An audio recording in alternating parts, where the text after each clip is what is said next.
I never imagined my words could land like a gunshot. But that's exactly what they did. My name is Vanessa. I'm 32. And I've always believed honesty was my strongest trait. I was proud of being blunt, outspoken, and unfiltered at least. I told myself that's what it was.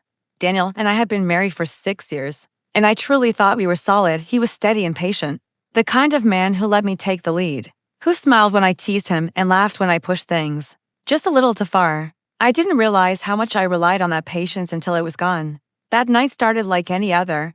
I was scrolling through my phone, half focused on social media, half lost in my own thoughts. When an idea popped into my head, I laughed and said it out loud. My DMs are full of guys who treat me better than you ever could. I said it lightly, like a joke, expecting a smirk or an eye roll, maybe even a playful comment back. Instead, the room went quiet. Daniel's face changed, subtly but unmistakably. His jaw tightened. His eyes lost their warmth and something between us shifted at first. I thought he was pretending, waiting for me to laugh it off. But the silence felt heavy. Final. I leaned back and laughed nervously. Relax, babe. I'm kidding.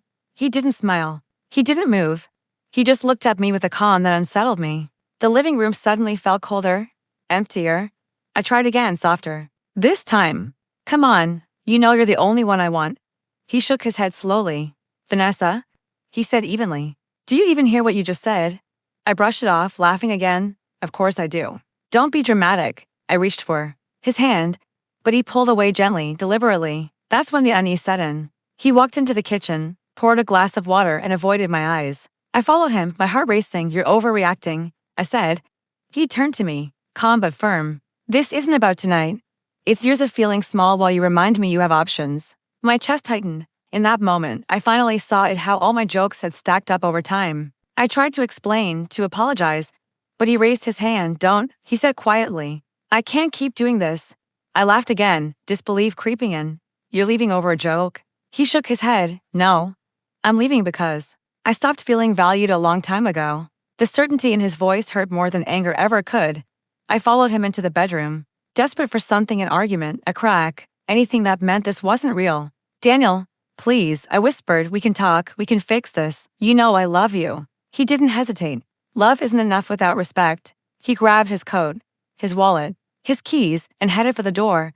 My hands were shaking as I reached for him. Please don't go. I begged, my voice breaking as the truth hit me. This wasn't a temporary fight. He paused at the door and looked back at me, not with anger, but with a quiet resolve that shattered me. I gave you every chance to see me, he said softly. I deserve better.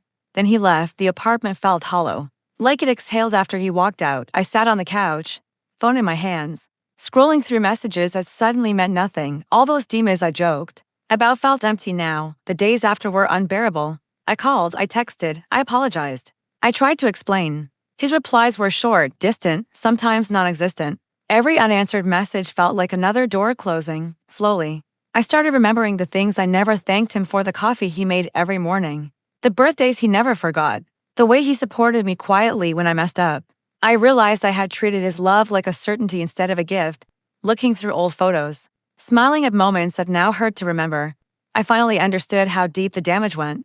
My words weren't harmless jokes. They were repeated cuts, aimed at the core of our marriage. I expected shouting, begging, drama. What I got instead was silence and strength.